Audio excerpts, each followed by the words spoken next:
Avez-vous déjà pensé à ce que sera le ciel? Est-ce que nous reconnaîtrons vraiment nos proches, enlacerons ceux que nous aimons et vivrons sans douleur, tristesse ou limitation? Mon frère, ce que Dieu a préparé pour nous va bien au-delà de ce que nous pouvons imaginer. Aujourd'hui, à la lumière de la parole de Dieu, vous allez découvrir des vérités profondes sur le ciel qui peuvent complètement changer la façon dont vous percevez l'éternité. Aimez cette vidéo, abonnez-vous à la chaîne et restez avec moi jusqu'à la fin, car ce message est pour vous. Le ciel n'est pas seulement une idée ou un concept abstrait, c'est une promesse réelle faite par Jésus lui-même. Dans Jean 14, 2-3, il dit, « Dans la maison de mon Père, il y a beaucoup de demeures. Si ce n'était pas le cas, je vous l'aurais dit. Je vais vous préparer une place. » Cela signifie que le ciel n'est pas un endroit improvisé, mais quelque chose de préparé avec soin et amour pour les enfants de Dieu. Imaginez un endroit où il n'y a ni douleur, ni souffrance, ni larmes. Apocalypse 21h4 nous révèle que Dieu essuiera toute larme de nos yeux et que la mort n'existera plus. C'est le destin qui nous attend, un lieu de gloire éternelle, où nous serons en présence du Seigneur pour toujours. Cette promesse est une invitation à vivre avec un but ici sur terre, en sachant que notre véritable citoyenneté est dans le ciel, comme Paul nous le rappelle dans Philippiens 3h20. Chaque pas que nous faisons dans l'obéissance à Dieu est un pas de plus vers cette demeure éternelle. Alors, laissez cette vérité remplir votre cœur d'espérance, le ciel n'est pas un mythe, mais une réalité pour ceux qui croient. Maintenant, répondons à la question que beaucoup se posent, allons-nous reconnaître nos proches là-bas? Allons-nous vraiment reconnaître nos proches et amis au ciel? C'est l'une des questions qui touche le plus le cœur de ceux qui ont perdu un être cher. Et, à la lumière de la Bible, la réponse est oui. Commençons par la transfiguration de Jésus dans Matthieu 17. Pierre, Jacques et Jean ont immédiatement reconnu Moïse et Élie, même s'ils n'avaient jamais vu ces figures auparavant. Cela nous montre qu'au ciel, nous aurons une connaissance pleine et une capacité surnaturelle à nous identifier les uns aux autres.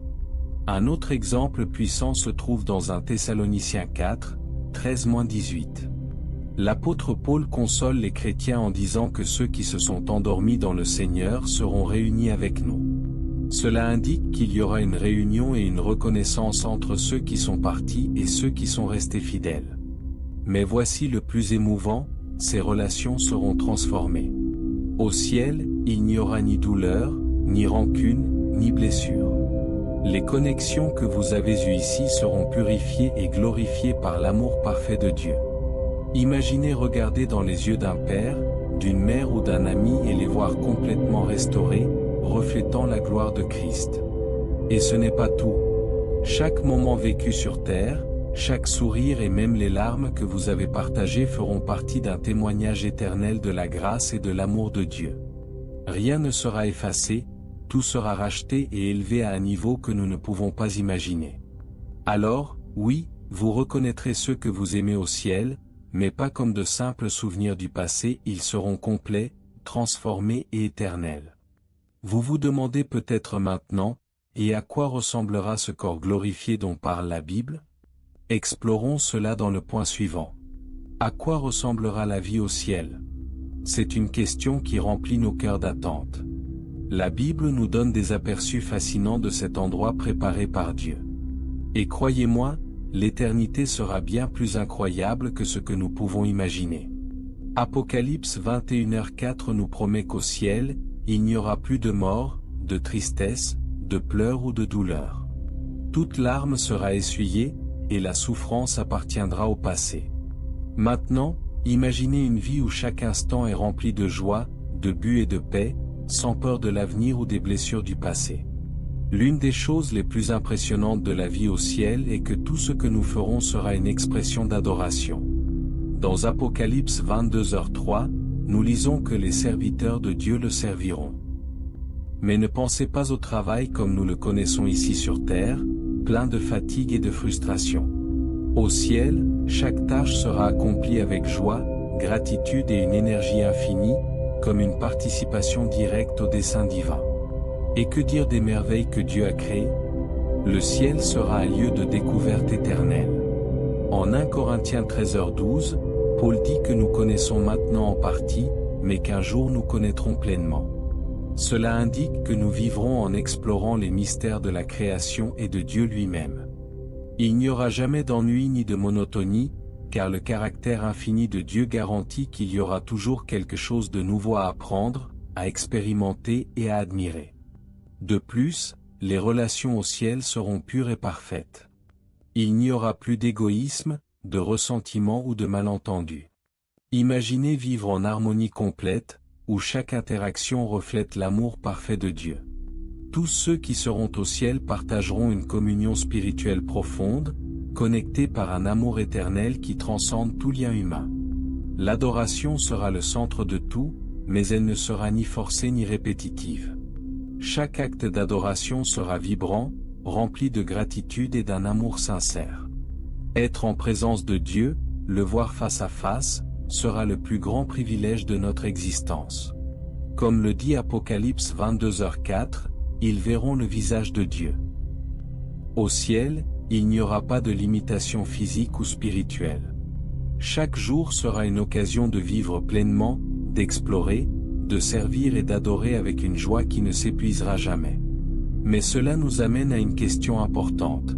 Comment pouvons-nous garantir que ce destin incroyable sera le nôtre? Répondons à cette question dans le prochain point. Comment sera l'amour au ciel? Si ici sur terre nous expérimentons des moments d'amour profond, imaginez ce qui nous attend dans l'éternité. Au ciel, l'amour sera complètement transformé, élevé à une dimension que nous ne pouvons pas encore comprendre pleinement.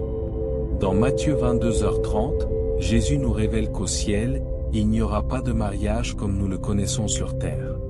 Pour beaucoup, cela peut sembler étrange ou même décevant. Mais ce que Jésus nous montre est quelque chose d'encore plus grandiose. Les relations humaines au ciel ne seront pas limitées par nos besoins terrestres. Au lieu de cela, elles seront toutes imprégnées d'un amour parfait et inconditionnel, l'amour de Dieu. Cet amour céleste n'aura pas de place pour l'égoïsme, l'insécurité ou les blessures. En 1 Corinthiens 13h12, l'apôtre Paul dit, « Maintenant nous connaissons en partie, mais alors nous connaîtrons comme nous sommes connus. » Cela signifie qu'au ciel, nos relations seront complètement transparentes, sans barrière, sans doute. Chaque connexion sera pure et véritable, basée sur la plénitude de l'amour divin. Imaginez retrouver des personnes que vous avez aimées sur terre et les voir dans leur forme glorifiée, libérées de toutes imperfections, reflétant la gloire de Dieu. Là-bas, toute trace de conflit, de blessure ou de malentendu sera effacée. Il ne restera que la joie d'une communion parfaite. Mais l'amour au ciel va au-delà de nos relations les uns avec les autres. La plus grande et la plus profonde expérience d'amour sera avec Dieu lui-même. Pour la première fois, nous verrons le Créateur face à face, et notre cœur sera rempli d'un amour indescriptible, sans distraction, sans limitation. En 1 Jean 4h8, nous apprenons que Dieu est amour. Être en sa présence sera expérimenter l'amour dans sa forme la plus pure et complète. Au ciel, l'amour sera le centre de tout. Il sera la base de notre adoration et de notre existence. Ce ne sera pas un amour passager ou conditionnel, mais un amour éternel qui connectera tous les rachetés en parfaite unité avec le Créateur. Et maintenant, en réfléchissant à cette dimension si profonde de l'amour céleste, une question se pose. Sommes-nous prêts à vivre cet amour dans l'éternité? C'est une décision qui commence ici et maintenant et c'est ce dont nous parlerons dans la conclusion. Maintenant que nous avons exploré le ciel, ses merveilles et ses promesses, la question qui reste est, êtes-vous prêt à vivre cette éternité? Comme nous l'avons vu, le ciel n'est pas seulement un lieu de repos, mais une destination transformante, où nous expérimenterons l'amour parfait, la restauration complète et la présence glorieuse de Dieu. Mais la grande question est, comment pouvons-nous garantir que nous y serons? En Jean 14h6, Jésus nous dit, « Je suis le chemin, la vérité et la vie, nul ne vient au Père que par moi. » L'entrée au ciel n'est pas automatique et ne dépend ni de nos bonnes actions ni de notre mérite. L'accès au ciel est un cadeau offert par la grâce de Dieu à travers Jésus-Christ. Dans Éphésiens 2, 8-9, Paul nous rappelle que c'est par la grâce que vous êtes sauvés, par le moyen de la foi, et cela ne vient pas de vous, c'est le don de Dieu. Le salut est le plus grand cadeau que Dieu puisse nous offrir, et il commence par une décision, croire en Jésus comme le Sauveur et le Seigneur de notre vie. Il ne suffit pas seulement de savoir qui il est. Il est nécessaire de lui remettre notre cœur, en permettant à sa grâce de transformer chaque domaine de notre vie. Peut-être vous demandez-vous, comment puis-je être sûr que je suis prêt pour le ciel? La réponse se trouve dans le fait d'accepter Jésus comme votre Sauveur, de vous repentir de vos péchés et de vivre pour lui. Dans Romains 10:9, la Bible dit, « Si de ta bouche tu confesses Jésus comme Seigneur, et si dans ton cœur tu crois que Dieu l'a ressuscité des morts, tu seras sauvé. » C'est la clé pour entrer au ciel, une foi authentique en Jésus-Christ. Si vous n'avez pas encore fait ce choix, je veux vous inviter aujourd'hui à prendre cette décision. Le ciel est réel, et Dieu a préparé une place merveilleuse pour tous ceux qui croient en lui. Ne remettez pas à demain ce que vous pouvez décider aujourd'hui. Si vous souhaitez remettre votre vie à Jésus et garantir votre place au ciel, priez avec moi maintenant. Seigneur Jésus, je te reconnais comme mon Sauveur. Je crois que tu es mort pour mes péchés et que tu es ressuscité pour me donner la vie éternelle. Pardonne mes péchés et dirige ma vie. Je te remets mon cœur maintenant et pour toujours. Amen. Si vous avez fait cette prière, sachez qu'un nouveau chemin commence pour vous. Le ciel est maintenant plus proche que jamais. Et pour nous tous qui suivons déjà Christ, c'est une opportunité de réfléchir à ce que le ciel signifie pour nous et à la manière dont notre vie ici-bas doit refléter l'éternité qui nous attend.